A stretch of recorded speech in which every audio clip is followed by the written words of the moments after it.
आप सभी को मेरा नमस्कार। आज की इस वीडियो में आप सभी का स्वागत है। आज जिस टॉपिक पर हम चर्चा करेंगे वो विज्ञान से संबंधित है। तो विज्ञान से संबंधित है तो इसलिए मैं विज्ञान की कुछ बेसिक चीजों के बारे में बताना चाहती हूँ कि विज्ञान की उत्पत्ति कहाँ से हुई है, उसके अर्थ क्या होती है, उसकी परिभाषा क्या होती है, उसके कितने भाग होते हैं। ये सभी बेसिक चीजों के बारे में मैं आप लोगों को पहले बताती हूँ। तो सबसे पहले देखिए कि विज्ञान की उत्पत्ति किस भाषा से हुई है। तो विज्ञान की उत्पत्ति लैटिन भाषा के साइंसिया शब्द से हुई है, जिसका अर्थ होता है जानना। एक बार दोबारा और रिपीट करना चाहूंगी मैं कि विज्ञान की जो उत्पत्ति है वो लैटिन भाषा के साइंसिया शब्द से हुई है, जिसका अर्थ होता है जानना। ये हो गया उसकी उत्पत्ति के बारे में, और अर्थ के बारे में। उसकी परिभाषा क्या होती है उसके बारे में हम लोग पढ़ेंगे। तो परिभाषा ये है, सावधानी पूर्वक और क्रमबद्ध तरीके से किए गए प्रयोगों और निरीक्षणों के द्वारा जो हमें ज्ञान प्राप्त होता है उसे हम विज्ञान कहते हैं। एक बार और देख लीजिए इस परिभाषा को। सावधानी पूर्वक और क्रमबद्ध तरीके से किए गए प्रयोगों और निरीक्षणों के द्वारा जो हमें ज्ञान प्राप्त होता है उसे हम विज्ञान कहते हैं। उदाहरण के रूप में मैं लेती हूँ कि कोई भी जैसे हमारा साइंस में जो भी प्रैक्टिकल हो, चाहे वो फिजिक्स का हो, बायो का हो या फिर केमिस्ट्री का हो, हम जो उसकी विधि है उसको सारी विधि को स्टेप बाय स्टेप फॉलो करते हुए क्या करते हैं, सावधानी पूर्वक वो प्रयोग को करते हैं ताकि जो हमारा रिजल्ट हो वो क्या हो, अच्छे से प्राप्त हो। तो यही क्रमबद्ध तरीके से किए गए प्रयोग जिससे हमें ज्ञान प्राप्त होता है वही क्या कहलाता है, विज्ञान कहलाता है। अब आगे देखते हैं विज्ञान के कितने भाग होते हैं। तो विज्ञान को 3 भागों में बांटा गया है। सबसे पहले जो है वो भौतिक शास्त्र है, दूसरा जो है वो रसायन शास्त्र है, तीसरा जो है वो जीव विज्ञान है। तो सबसे पहले हम देखेंगे कि भौतिक शास्त्र के अंतर्गत हम किन चीजों का अध्ययन करते हैं। तो भौतिक शास्त्र विज्ञान की वह शाखा है जिसके अंतर्गत हम निर्जीव या उससे संबंधित घटनाओं का अध्ययन करेंगे। या फिर इसे दूसरे शब्दों में यह भी कह सकते हैं कि भौतिक शास्त्र विज्ञान की वह शाखा होती है जिसके द्वारा हम ऊर्जा के रूपांतरण और द्रव्य के संबंधों का अध्ययन करते हैं। दूसरा आता है रसायन शास्त्र। तो रसायन शास्त्र विज्ञान की वह शाखा है जिसके द्वारा हम पदार्थों के गुण, संगठन और उसकी संरचना तथा उनमें होने वाले परिवर्तनों का अध्ययन करेंगे, वो रसायन शास्त्र के अंतर्गत आएगा। तीसरा है हमारा जीव विज्ञान। तो जीव विज्ञान विज्ञान की वह शाखा होती है जिसके अंतर्गत हम जीव जंतु एवं पेड़ पौधों का अध्ययन करेंगे। ये सभी किसके अंतर्गत आएंगे, जीव विज्ञान के अंतर्गत आएगा। तो आज का जो हमारा टॉपिक है वो इसी जीव विज्ञान से संबंधित है। इसकी एक छोटी सी इकाई है जिसका नाम है कचरा और उसका प्रबंधन। कचरा शब्द आप सभी लोग पहले जानते हो, सुने भी हो, बचपन से सुनते आ रहे हो कि कचरा होता क्या है। यहाँ पर जो प्रबंधन शब्द है उसका अर्थ होता है निपटारा। इस प्रकार कचरा और उसका प्रबंधन का अर्थ हुआ कचरा का निपटारा करना। अब आते हैं कि कचरा की बात हो रही तो कचरा किसे कहते हैं। जैसे घर में उपयोग, कचरा किसे कहते हैं, घर में उपयोग होने वाली वस्तुओं का शेष भाग जिसे क्या कर देते हैं, हम फेंक देते हैं। जो हमारे लिए अनुपयोगी है, जिसको हम क्या करते हैं, उसका उपयोग नहीं करते, वो क्या कहलाता है, कचरा। उदाहरण के रूप में जैसे हमारे रसोई घर से निकलने वाले कचरे के रूप में फल और सब्जियों के छिलके हो गए, या और बहुत सी चीजें जो हमारे डेली दैनिक जीवन में जो कार्य करते हैं उनसे किसी न किसी रूप में क्या होता है, कचरा निकलता है। अब आता है कि ये तो हो गया कचरे की बात। तो इसको हम एक प्रयोग करके भी देख सकते हैं कि हमारे घर में एक दिन में कितना कचरा निकलता है। इसको हम एक प्रयोग करके देख सकते हैं। तो सबसे पहले आप लोग कैसे इसका प्रयोग किस तरीके से कर सकते हो अपने घरों में। तो सबसे पहले आप लोग को एक डस्टबिन लेना होगा, या फिर डस्टबिन नहीं है आपके पास, उपलब्ध नहीं है, तो घर की किसी एक बाल्टी का प्रयोग कर लीजिए जिसमें क्या है आपके पूरे घर में मतलब एक दिन में कितने कचरे निकलते हैं उसे एकत्रित कर लीजिए। इसी प्रकार आप अनुमान लगा सकते हैं कि आपके घर में एक दिन में कितना कचरा निकलता है और उसमें क्या क्या कचरे होते हैं। इसी प्रकार आप अपने इलाके या जो जिस मोहल्ले में कॉलोनी में रहते हैं उन सभी कॉलोनी या आसपास के एरिया के कचरे का भी अनुमान लगा सकते हैं।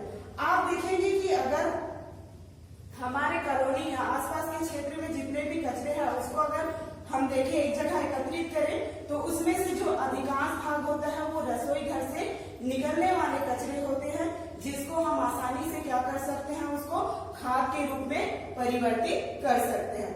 ये इसके बारे में आगे और बताऊंगी कि किसको हम किस तरीके से हम खाद के रूप में उसको क्या करेंगे, प्रयोग करेंगे। इससे पहले हम जानते हैं कि कचरा के प्रकार। आइए देखते हैं कि कचरे का प्रकार। तो कचरा कितने प्रकार के होते हैं? तो सबसे पहले देखिए कचरे दो प्रकार के हैं। पहला है जैव निम्नीकृत कचरा और दूसरा है जैव अनिम्नीकृत कचरा। तो हम पहले ये देखते हैं कि जैव निम्नीकृत कचरा किसे कहते हैं। नाम से ही समझ में आ रहा है कि निम्नीकृत जिसका अपघटन हो सके। तो जैव निम्नीकृत कचरा वो कचरा होता है जिसका जीवों के द्वारा, जो सूक्ष्म जीव होते हैं उसके द्वारा अपघटन होता है, वो क्या कहलाता है, आपका जैव निम्नीकृत कचरा कहलाता है। इसके उदाहरण के रूप में हम ले लेते हैं पुराने पेपर हो गए, कागज हो गए या गत्ता हो गया, या हमारे रसोई घर से जो निकलने वाले फल एवं सब्जियों के छिलके हो गए।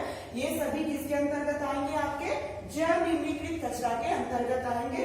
ये इसी के उदाहरण है। दूसरा हो गया कि जैव अनिम्नीकृत कचरा किसे कहते हैं। जैव अनिम्नीकृत कचरा वे कचरा है जिसका अपघटन जीवों के द्वारा नहीं होता है, वो क्या कहलाता है, जैव अनिम्नीकृत कचरा कहलाता है।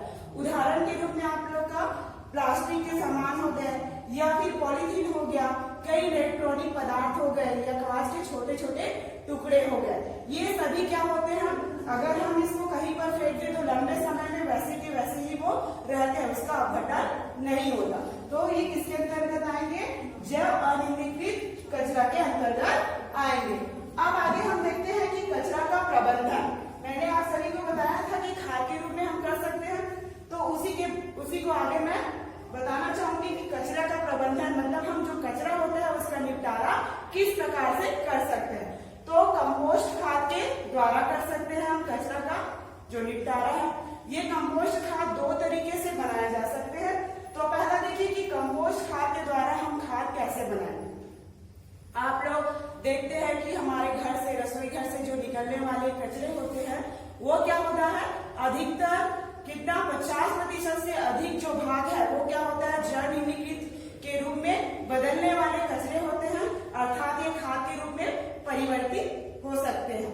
तो इसको हम घरेलू स्तर पर इस कचरे का निपटारा कैसे करें या इसका प्रबंधन कैसे करें, इसके बारे में हम लोग जानते हैं। तो घरेलू स्तर पर इसको कंपोस्ट खाद के रूप में बदलने के लिए सबसे पहले हमें क्या करना पड़ेगा, एक स्थान का चयन करना पड़ेगा।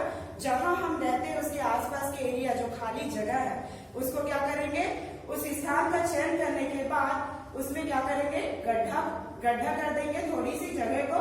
उसके बाद जो हमारे रसोई घर से निकलने वाले कचरे हो गए, खाद्य सामग्री हो गया, और भी बहुत सी पत्तियां हो गई या फिर फल एवं सब्जियों के छिलके हो गए, इन सभी चीजों को जो सड़ सकते हैं उसको हम उस गड्ढे में डालेंगे।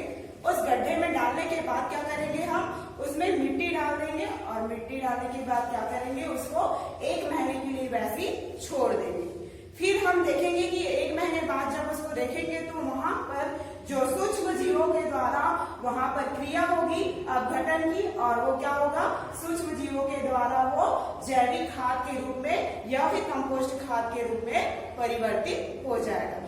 इन खादों का उपयोग हम पौधों की वृद्धि के लिए कर सकते हैं। जो पौधों की वृद्धि के लिए आवश्यक पोषक तत्वों की आवश्यकता होती है, जैसे आपका नाइट्रोजन हो गया, फास्फोरस हो गया, फास्फेट हो गया, इन सभी चीजों की जो जरूरत होती है वो उनसे किसके द्वारा मिलता है, हमें ये कंपोस्ट खाद के द्वारा हम पौधों को प्राप्त हो जाता है। ये खाद पौधों की जल अवशोषण क्षमता को क्या करती है, बढ़ाती है, जिससे क्या होता है, पौधे क्या हो सकते हैं, आसानी से वृद्धि करते हैं। ये हो गया कंपोस्ट खाद एक। दूसरा है कि हम एक और कंपोस्ट खाद बना सकते हैं, वो किसके द्वारा बना सकते हैं, केचुए के द्वारा। ठीक है, तो केचुए के द्वारा जो हमें कंपोस्ट खाद बनाते हैं उसके लिए भी हमें जो रसोई घर से जो निम्नीकृत होने वाले कचरे हैं उन्हीं की आवश्यकता पड़ेगी। मैं इसको और दोबारा रिपीट करना चाहूंगी कि केंचुओं के द्वारा भी खाद बनाने के लिए हमें खाद्य सामग्रियां या रसोई घर से निकलने वाले कचरे हो गए या और भी सड़े गले पदार्थ हो गए जिनकी आवश्यकता होगी खाद बनाने के लिए। तो केंचुओं के द्वारा हमें खाद बनाने के लिए हमें क्या करना पड़ेगा, सबसे पहले एक छायादार स्थान की चयन करना पड़ेगा। एक छायादार स्थान चयन करने के बाद हमें क्या करना पड़ेगा, छायादार स्थान चयन करने के बाद उसको 3 स्तरों में ये खाद बनाने की क्रिया जो होती है वो क्या होती है, 3 स्तरों में पूर्ण होती है। पहला स्तर, दूसरा स्तर और तीसरा स्तर। तो सबसे पहले हम केंचुओं के द्वारा जो खाद बनाने के लिए जो जगह चयन की है उसमें जो पहला स्तर आता है उसमें सबसे पहले हम क्या करेंगे, उस स्थान पर जो छायादार स्थान चयन किए हैं वहां पर मिट्टी की क्या करेंगे, परत बिछाएंगे। उस मिट्टी की परत की मोटाई लगभग 15 सेंटीमीटर होनी चाहिए, ठीक है। उसके बाद दूसरे स्तर में हम क्या करेंगे, उस मिट्टी के ऊपर हमें घास डाल देना है। उस घास को डालेंगे तो उसकी मोटाई लगभग कितनी होनी चाहिए, 10 सेंटीमीटर होनी चाहिए। किसका, उसका दूसरा स्तर होगा।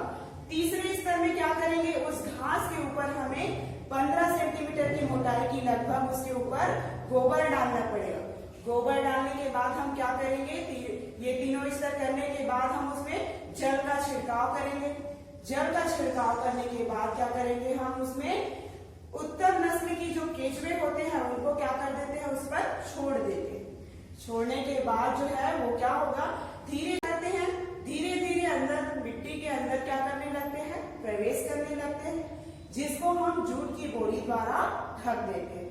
ये जूट की बोरी कई लोगों को समझ में नहीं आएगा कि जूट की बोरी क्या होती है। तो जूट बोरी जिसमें धान और गेहूं को रखते हैं वही आपका क्या होगा, जूट की बोरी है। इसी बोरी से हमको क्या करना है, ढक देना है। उसके बाद क्या करेंगे, उसको डेली पानी का छिड़काव करना है। फिर 15 दिनों के बाद वहीं पर जो जैविकीकृत होने वाले कचरे हैं उसको वहां पर ले जाकर मिक्स करना पड़ेगा। फिर उसको दोबारा से आप लोग को जूट की बोरी से उसको ढक देना है। फिर उसमें डेली आप लोग को पानी का छिड़काव करना पड़ेगा। इस प्रकार से 20 से 30 दिनों के बीच या 25 से 30 दिनों के अंदर वो खाद के रूप में परिवर्तित हो जाएगा। ये आपका केंचुओं के द्वारा जो खाद तैयार है वही है। अब आगे देखते हैं कि कचरा प्रबंधन के प्रयास। कचरा प्रबंधन के प्रयास में मतलब कौन कौन से शहर में, कौन से कस्बे में और व्यक्तिगत स्तर पर ये क्या हुआ है, इन लोगों ने इसका प्रयास किया है, ये कचरे का निपटारा किस प्रकार से किया है, इसके बारे में जानेंगे। तो सबसे पहले देखेंगे कचरा प्रबंधन के प्रयास में सबसे पहले आता है एक शहर में कचरे का प्रबंधन। मतलब क्या होगा, एक शहर में कचरे का किस प्रकार निपटारा किया गया उसको बताएंगे है। दूसरे में क्या है, एक इलाके में कचरे का प्रबंधन। फिर कोई जो इलाका है